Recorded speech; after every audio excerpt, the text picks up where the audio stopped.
Magandang hapon mga kabakyard. Ngayon ay alas 5 na.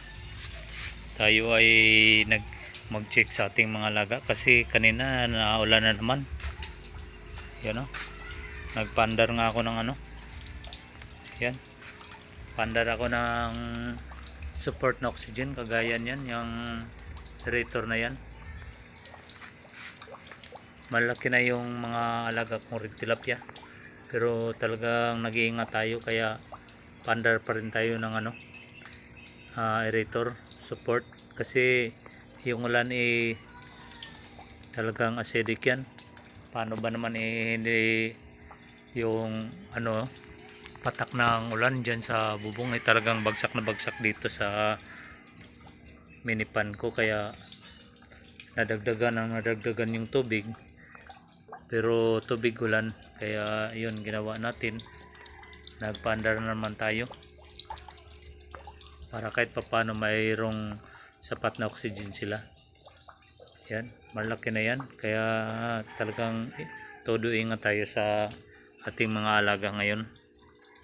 So far hindi naman talaga nagkaroon ng patay ito sumulat sa pulpa,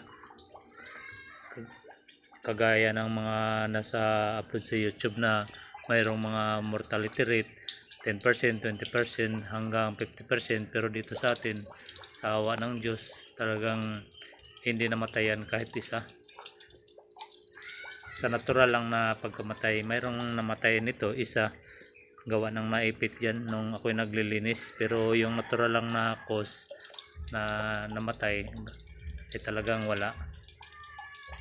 Yan, masigla sila. Kanina ay nagpapakain tayo, kanina 3:30 pagkarating natin dito sa bahay. Ngayon ay parang tingin ko gutom na naman kasi pag ako'y nasunod sila.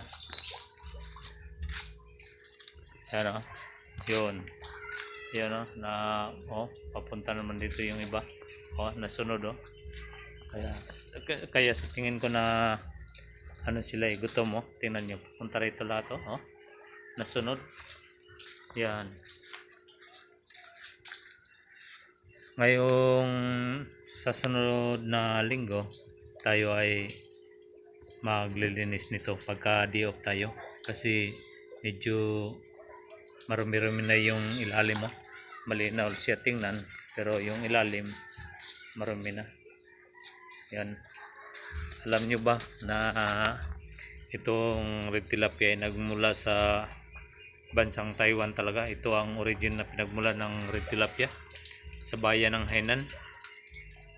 Ito ay isang hybrid o pinaghalong uri ng nabuo sa pamamagitan ng pag-crossbreed ng babaeng mutant na kulay orange, pula na Mozambique at tilapia ang Nile na tilapia. Dahil sa kulay kahil o pula na kahawig na mamahaling isda na red snapper, ito ay nagiging napaka-popular sa aquaculture at kalakalan sa iba't ibang panig ng mundo. Bukod sa Taiwan, may mga hiwalay na uri rin ng red tilapia na nag-develop sa Florida noong dekada 1970 at sa Israel. Kaya ngayon na dumating na ito dito sa Pilipinas, unti-unti na rin dumami yung alaga nito dito sa atin, sa lugar namin. Parang hindi pa masyadong kilala kasi sa palengke bihira ka pang makakita nito. Marami pang mga tao na nagtatanong kung ito raw ay nakakain. Yung mga napunta rito, nakikita ito raw ay nakakain ba. Oo, talagang nakakain, kasi akala nila lahi ng mga koi. Kung hindi yan lahi ng koi, talagang tilapia yan.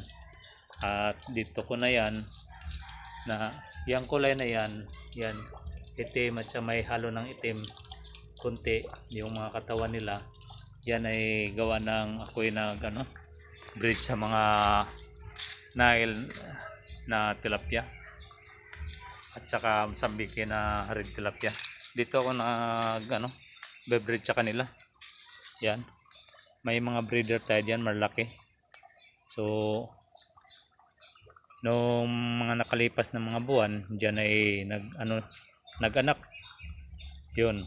At yun ang nandoon sa pan na yun ay mga anak na yun ng mga tilapia ko. Yan. So, patuloy lang tayo mag-breed ng mga red at saka black para hindi mabigla yung mga tao sa talagang yung pulang-pula lahat. Yan. Napakaganda, no? Napakaganda. Talagang napakaganda. Anti-stress ko ito eh. So, yun lang muna yung mga maibahagi kong kalaman ngayon sa mga backyard ko dyan. So, magandang hapon at sana ipagpalain kayo ng Panginoon. Magandang hapon sa lahat.